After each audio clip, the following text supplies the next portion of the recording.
Hello നമസ്കാരം. PSC മാസ്റ്ററുടെ പുതിയൊരു വീഡിയോയിലേക്ക് എല്ലാവർക്കും സ്വാഗതം.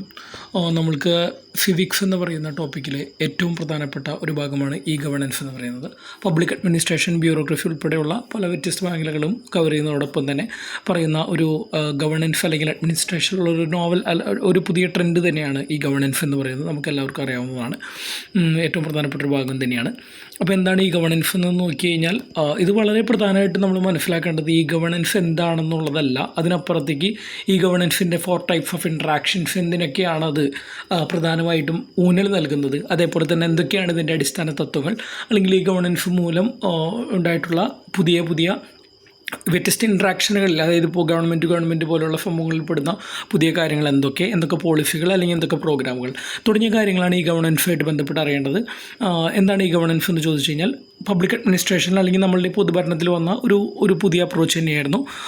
അതുപോലെ തന്നെ നമ്മളുടെ ഗവൺമെൻറ്റിൻ്റെ പ്രവർത്തനങ്ങൾ വളരെ സ്പീഡാക്കുന്നതിന് വേണ്ടി, ഇമ്മീഡിയറ്റ് ആയിട്ടുള്ള സർവീസ് ഡെലിവറിക്ക് വേണ്ടി സിറ്റിസൺസിന് വളരെ പ്രാധാന്യം നൽകിക്കൊണ്ടുള്ള അല്ലെങ്കിൽ വളരെ സുതാര്യമായിട്ടുള്ള വ്യവസ്ഥ ഉറപ്പുവരുത്തിക്കൊണ്ടുള്ള ഒരു സിസ്റ്റം തന്നെയാണ് പറയുന്ന അല്ലെങ്കിൽ പുതിയൊരു അഡ്മിനിസ്ട്രേറ്റീവ് അപ്രോച്ച് ആയിരുന്നു ഗവേണൻസിലേക്ക് മാറാനുള്ളൊരു കാരണം എന്ന് പറയുന്നത് അഡ്മിനിസ്ട്രേറ്റീവ് ലാഗ് ഒഴിവാക്കുക എന്നുള്ളതൊക്കെയായിരുന്നു. അപ്പോൾ ഇതിൽ ഏറ്റവും പ്രധാനപ്പെട്ട പ്രിൻസിപ്പിൾ എന്ന് പറയുന്നത് സ്മാർട്ട് ഗവേണൻസ് എന്ന് പറയുന്ന ഒരു അക്രോണിമസ് ടേമാണ് ശരിക്കും സ്മാർട്ട് എന്ന് പറയുന്നത്. അതിൽ ഉദ്ദേശിക്കുന്നത് simple, moral, accountable, responsive and transparent. ഇത്തരം 5 പ്രധാനപ്പെട്ട കാര്യങ്ങളാണ് ഇതിൻ്റെ പ്രധാന തത്വങ്ങളായിട്ട് കണക്കാക്കുന്നത്.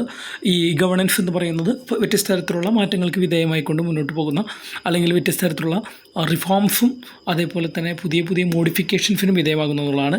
അപ്പോൾ നമുക്കറിയാം, ഒരു ഗവൺമെൻറ് എന്ന് പറയുന്നത് പ്രവർത്തിക്കുന്നത് ജനങ്ങൾക്ക് വേണ്ടിയാണ്. ജനങ്ങൾക്ക് മാത്രമാണെന്ന് ചോദിച്ചാൽ ജനങ്ങൾ അവിടെ ഉൾക്കൊള്ളുന്ന ഓർഗനൈസേഷൻസ് ഉണ്ടാവും, അവിടെ ഉൾക്കൊള്ളുന്ന വ്യത്യസ്ത മേഖലകളിൽ പെടുന്ന ഈ പറയുന്ന ഗ്രൂപ്പുകളുണ്ടാവും. ഇവർക്ക് തന്നെ വേണ്ടിയിട്ടാണല്ലേ ഒരു ഗവൺമെൻറ് സിസ്റ്റം ഫങ്ഷൻ ചെയ്യുന്നത്. അപ്പോൾ ഇത്തരത്തിൽ ഗവേണൻസ് എന്ന് പറയുന്നതിന് യഥാർത്ഥത്തിൽ ഫെസിലിറ്റേറ്റ് ചെയ്യുന്ന 4 തരത്തിലുള്ള അല്ലെങ്കിൽ നമ്മളുടെ ഗവൺമെൻറ്റിൻ്റെ തന്നെ സ്റ്റേക്ക് ഹോൾഡേഴ്സ് എന്ന് പറയുന്ന 4 തരത്തിലുള്ള ഇൻട്രാക്ഷൻസിലേക്കാണ് നമ്മൾ കിടക്കുന്നത്. അതിലൊന്ന് ഗവൺമെൻറ് ടു ഗവൺമെൻറ് ആണ്. എന്ന് വെച്ച് കഴിഞ്ഞാൽ ഇന്റർ ഡിപ്പാർട്ട്മെൻറ്റൽ കൊളാബറേഷനും ഡിസിഷൻ മേക്കിങ്ങിലും ഉണ്ടാകുന്ന government to government communication facilitate ചെയ്യുക എന്നുള്ളതാണ്. അടുത്ത് ഗവൺമെൻറ് ടു സിറ്റിസനാണ് അല്ലേ. അതായത് ഞാൻ പറഞ്ഞു, ഈ പറയുന്ന സിറ്റിസൻസിന് പ്രാധാന്യം നൽകണം, സിറ്റിസൻസിന് വേണ്ടിയിട്ടാണ് ഭരണം. അതുകൊണ്ട് തന്നെ നമുക്കിവിടെ ഏറ്റവും കൂടുതൽ സിറ്റിസൻസിൻ്റെ സർവീസ് ഡെലിവറി വളരെ ഇമ്മീഡിയറ്റ് ആയിട്ടുള്ള, ട്രാൻസ്പെറൻ്റ് ആയിട്ടുള്ള, ധാർമ്മികമായിട്ടുള്ള ഒരു രീതിയിലായിരിക്കണം ഗവൺമെൻറ് സിസ്റ്റം ഫങ്ഷൻ ചെയ്യേണ്ടത്. അപ്പോൾ അതിന് വേണ്ടിയിട്ട് ഗവൺമെൻറ് ടു സിറ്റിസൺ എന്ന് പറയുന്നത്, അതുപോലെ തന്നെ ഗവൺമെൻറ് ടു ബിസിനസ് എന്ന് പറയുന്നത് ബിസിനസ് ഓപ്പറേഷൻസിനൊക്കെ കൂടുതൽ പ്രാധാന്യം നൽകിക്കൊണ്ടുള്ള, അതുപോലെ തന്നെ ഗവൺമെൻറ് ടു എംപ്ലോയീസ് എന്ന് പറയുമ്പോൾ എംപ്ലോയി സാറ്റിസ്ഫാക്ഷൻ ഉറപ്പുവരുത്തിക്കൊണ്ടുള്ള, ഓപ്പറേഷണൽ എഫിഷ്യൻസി ഉറപ്പുവരുത്തിക്കൊണ്ടുള്ള ഒരു പ്രധാനപ്പെട്ട തത്വങ്ങളുടെ അടിസ്ഥാനമാക്കി ഇങ്ങനെ 4 തരത്തിലുള്ള ഇൻട്രാക്ഷൻസ് മനസ്സിലാക്കി വയ്ക്കുക. ഇത് വളരെ ഇമ്പോർട്ടൻ്റ് ആണ്. അതോടൊപ്പം തന്നെ മനസ്സിലാക്കേണ്ട കാര്യം, ഇതുമായി ബന്ധപ്പെട്ട് വരുന്ന സ്കീമുകളാണ്. അതിലേക്കാണ് ഇനി കിടക്കുന്നത്. അടുത്തൊരു പ്രധാനപ്പെട്ട ഭാഗത്തിൽ ഗവൺമെൻറ് ടു സിറ്റിസൺ, ഈ പറയുന്ന ഗവൺമെൻറ് ടു സിറ്റിസൺ എന്തൊക്കെ രീതിയിലാണ് പുതിയ സ്കീമുകളിലൂടെ ഇൻട്രൊഡ്യൂസ് ചെയ്തിരിക്കുന്നത് സിറ്റിസൺസിനായിട്ട് ഡയറക്റ്റ് ഉപകാരപ്പെടുന്ന രീതിയിൽ. അതിലൊന്നാമത്തെ ഒരു പ്രധാനപ്പെട്ട കാര്യമാണ് ഈ സംവിത്വ സ്കീം എന്ന് പറയുന്നത്. അതായത് rural property documentation drone technology മുഖേന, നമുക്കറിയാം ഇപ്പോൾ പുതിയ പ്രോപ്പർട്ടി ഡോക്യുമെൻറ്റേഷനൊക്കെ ഇത്തരത്തിൽ ഡ്രോൺ ടെക്നോളജി മുഖേന എങ്ങനെയാണ് കൃത്യമായിട്ട് രേഖപ്പെടുത്തി പോകുന്ന ഒരു സിസ്റ്റത്തിലേക്ക്, ഗവേണൻസ് സിസ്റ്റത്തിലേക്ക് മാറിക്കഴിഞ്ഞു. പിന്നെ ശ്രം സുവിധ പോർട്ടൽ എന്ന് പറയുന്ന ലേബർ ലൗസൊക്കെ തന്നെ ഓൺലൈൻ ഇൻസ്പെക്ഷൻ സിസ്റ്റത്തിലൂടെ നടപ്പിലാക്കുന്ന സിസ്റ്റം, അതുപോലെ തന്നെ ജൻ ഫൂഞ്ച പോർട്ടൽ എന്ന് പറയുന്ന രാജസ്ഥാൻ ഗവൺമെൻറ്, അതൊരു വളരെ പ്രധാനപ്പെട്ട ഒരു കാര്യമാണ്. ഏത് സ്റ്റേറ്റാണ് ഇത് ഇൻട്രൊഡ്യൂസ് ചെയ്തിരിക്കുന്നത് അല്ലെങ്കിൽ ഇംപ്ലിമെൻറ്റ് ചെയ്തിരിക്കുന്നത് എന്നുള്ള രീതിയിലൊക്കെ ചോദ്യങ്ങൾ ചോദിച്ചു കഴിഞ്ഞാൽ നമുക്കത് നമുക്ക് ഉത്തരം കിട്ടുന്ന രീതിയിൽ നമുക്കത് മനസ്സിലാക്കാൻ സാധിക്കും. അപ്പോൾ ഈ പറയുന്ന ഗവൺമെൻറ് സിറ്റിസൺ ഇനീഷ്യേറ്റീവിൻ്റെ ഭാഗമായിട്ട്. അപ്പോൾ എന്താണ് അതിൻ്റെ പ്രധാനപ്പെട്ട ഒരു കാര്യം, നമുക്ക് ഭരണത്തിൽ സുതാര്യത ഉറപ്പെടുത്തുന്നതിന് വേണ്ടിയിട്ടുള്ള ഒരു പോർട്ടൽ തന്നെയാണ് ജൻ ഫൂഞ്ച പോർട്ടൽ എന്ന് പറയുന്നത്. പിന്നെ CPGRAM എന്ന് പറയുന്ന ഒരു ഓൺലൈൻ പ്രശ്നപരിഹാര ഒരു പ്ലാറ്റ്ഫോമായിട്ട് മാറിയിരിക്കുന്ന ഒന്നാണ്. ഇത് 24/7 ഫങ്ഷൻ ചെയ്തിരിക്കുന്ന ഒരു പ്രധാനപ്പെട്ട ഒന്ന് തന്നെയാണ്. പിന്നെ മിത്ര, അതും രാജസ്ഥാൻ ഗവൺമെൻറ് തന്നെയാണ്. കാര്യം എന്ന് വെച്ച് കഴിഞ്ഞാൽ ഇത് നമുക്കറിയാം പബ്ലിക് പ്രൈവറ്റ് പാർട്ട്ണർഷിപ്പ്, ഇക്കണോമിക്സിൽ നമ്മൾ പഠിച്ചിട്ടുള്ള ഒരു കോൺസെപ്റ്റാണ് അല്ലേ പബ്ലിക് പ്രൈവറ്റ് പാർട്ട്ണർഷിപ്പ് എന്ന് പറയുന്നത്.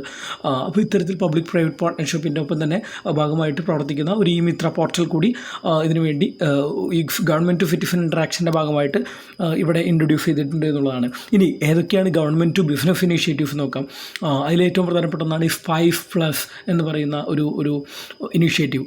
അതായത് വെബ് ബേസ്ഡ് ആയിട്ടുള്ള ഒരു കമ്പനി ഇൻകോർപ്പറേഷനാണ് ഇതിൽ ഈ പറയുന്ന കുറച്ചും കൂടി വളരെ എളുപ്പത്തിൽ സുഗമമായിട്ട് അവർക്ക് വെബ് ബേസ്ഡ് ആയിട്ടുള്ള ആ ഒരു കമ്പനി ഡീറ്റെയിൽസും കാര്യങ്ങളൊക്കെ ഉൾക്കൊള്ളിച്ചുകൊണ്ടുള്ള ഒരു പ്രധാനപ്പെട്ട സ്കീം തന്നെയാണ്. പിന്നെ അതുകൂടാതെ തന്നെ മിനിസ്ട്രി ഓഫ് കോർപ്പറേറ്റ് അഫയേഴ്സിൻ്റെ ഒരു സ്കീമിനെയാണ് അതിനെ MCA 21 എന്നുള്ള രീതിയിലാണ് കൊടുത്തിരിക്കുന്നത്. അത് മിനിസ്ട്രി ഓഫ് കോർപ്പറേറ്റ് അഫയേഴ്സിനെയാണ് സൂചിപ്പിക്കുന്നത്, MCA എന്ന് പറയുന്ന ആ ടേം. അപ്പോൾ ഇത് മിനിസ്ട്രി ഓഫ് കോർപ്പറേറ്റ് അഫയേഴ്സ് ഫസ്റ്റുമായിട്ട് ഈ ഓൺലൈൻ രജിസ്ട്രി റിലേറ്റഡ് സർവീസുകൾ ആദ്യമായിട്ട് അതിൻ്റെ ട്രാൻസ്പെറൻസി ഉറപ്പുവരുത്തുന്നതിന് വേണ്ടി ഗവൺമെൻറ് ബിസിനസ് ഇനിഷ്യേറ്റീവിൻ്റെ ഭാഗമായിട്ട് നടപ്പിലാക്കിയിട്ടുള്ള ഒരു പ്രധാനപ്പെട്ട സ്കീം തന്നെയാണ്. ഇനി അടുത്തൊന്നാണ് ഗവൺമെൻറ് ഇനിഷ്യേറ്റീവിൻ്റെ ഭാഗമായിട്ട്, അതായത് ഏതൊക്കെയാണ് ഇൻ്റർ ഗവൺമെൻറ്റൽ പ്രൊഫകളെ ഓപ്പറേഷണൽ എഫിഷ്യൻസി കൂട്ടാൻ എന്നുള്ളത് നമുക്ക് നോക്കാം. അതിലൊന്നാണ് ഈ പരിവേഷ് എന്ന് പറയുന്ന ഒരു വെബ് ബേസ്ഡ് പ്ലാറ്റ്ഫോം എന്ന് പറയുന്നത്. നമ്മുടെ പരിവേഷിൽ ഏറ്റവും പ്രധാനമായിട്ടും ഈ forest environment wild life clearances ഒക്കെ വെബ് ബേസ്ഡ് ആയിട്ടുള്ള ഒരു സിസ്റ്റത്തിലേക്ക് മാറ്റുകയാണ് ചെയ്തത്. കുറച്ചും കൂടിയും ഒരു ഈ പറയുന്ന സ്പീഡി മോറൽ അക്കൗണ്ടബിൾ ആയിട്ടുള്ള ഒരു അഡ്മിനിസ്ട്രേഷൻ ഇവിടെ രൂപപ്പെടുത്തിയെടുക്കുന്നതിന് വേണ്ടിയിട്ടാണ് ഈ ഗവൺമെൻറ് ടു ഗവൺമെൻറ് ഇനിഷ്യേറ്റീവിൻ്റെ ഭാഗമായിട്ട് പരിവേഷ് സ്കീം ഇൻട്രൊഡ്യൂസ് ചെയ്തിരിക്കുന്നത്. മറ്റൊന്നാണ് ഈ പറയുന്ന പ്രഗതി എന്ന് പറയുന്ന ഒരു മൾട്ടി പർപ്പസ് പ്ലാറ്റ്ഫോം. എന്താണ് ഇതിൻ്റെ പ്രധാനപ്പെട്ട ലക്ഷ്യം? അതായത് നമ്മുടെ ഗവൺമെൻറ് പ്രൊജക്ട്സിൻ്റെ അതുപോലെ തന്നെ അവിടെ നേരിടുന്ന പ്രശ്നങ്ങൾ എന്തെങ്കിലും ഉണ്ടോ, അല്ലെങ്കിൽ എന്തൊക്കെയാണ് ഇപ്പോഴത്തെ ഈ ഗവൺമെൻറ് പ്രൊജക്റ്റുകൾ എന്തൊക്കെയാണ് മുന്നോട്ട് പോകുന്നത്, അതിൻ്റെ കാര്യങ്ങൾ മോണിറ്റർ ചെയ്യുന്നതിന് വേണ്ടിയിട്ടൊക്കെ തന്നെ പ്രഗതി എന്ന് പറയുന്ന ഒരു സ്കീം, ഈ പറയുന്ന ഒരു വെബ് ബേസ്ഡ് ഒരു പ്ലാറ്റ്ഫോം ഇൻട്രൊഡ്യൂസ് ചെയ്തിട്ടുണ്ട്. അതും വളരെ പ്രധാനപ്പെട്ട ഒന്ന് തന്നെയാണ്. പിന്നെ അടുത്തൊരു പ്രധാനപ്പെട്ട കാര്യം ഗവൺമെൻറ് ടു എംപ്ലോയീസ് ഇനിഷ്യേറ്റീവാണ്. ഗവൺമെൻറ് ടു എംപ്ലോയീസ് ഇനിഷ്യേറ്റീവിൻ്റെ ഭാഗമായിട്ട് ഏതൊക്കെയാണ് IGOT കർമ്മയോഗി എന്ന് പറയുന്ന ഒരു പ്ലാറ്റ്ഫോം, അത് ഓൺലൈൻ ട്രെയിനിങ് പ്ലാറ്റ്ഫോമാണ് ഗവൺമെൻറ് എംപ്ലോയീസ്. അതായത് ഈ കരിയർ ഡെവലപ്മെൻറ്റ് എംപ്ലോയീസിന് വേണ്ടിയിട്ട് എങ്ങനെയായിരിക്കണം ചെയ്യേണ്ടത്, ലൈഫ് ലോങ് ലേണിംഗ് എങ്ങനെയാണ് നടപ്പിലാക്കേണ്ടത്, എങ്ങനെയായിരിക്കണം ഒരു കരിയർ ഗ്രോത്ത് ഉണ്ടാക്കിയെടുക്കേണ്ടത് തുടങ്ങി പലതരത്തിലുള്ള കാര്യങ്ങളുമായിട്ട് ബന്ധപ്പെട്ട് എംപ്ലോയി സാറ്റിസ്ഫാക്ഷനാണ് നമ്മൾ നേരത്തെ പറഞ്ഞുവല്ലോ, അത് ഉയർത്തുന്നതിന് വേണ്ടിയിട്ടുള്ള പലതരത്തിലുള്ള സ്കീംസിൻ്റെ ഭാഗമായിട്ടാണ് IGOT കർമ്മയോഗി പോലുള്ള പ്ലാറ്റ്ഫോമുകളായിക്കോട്ടെ.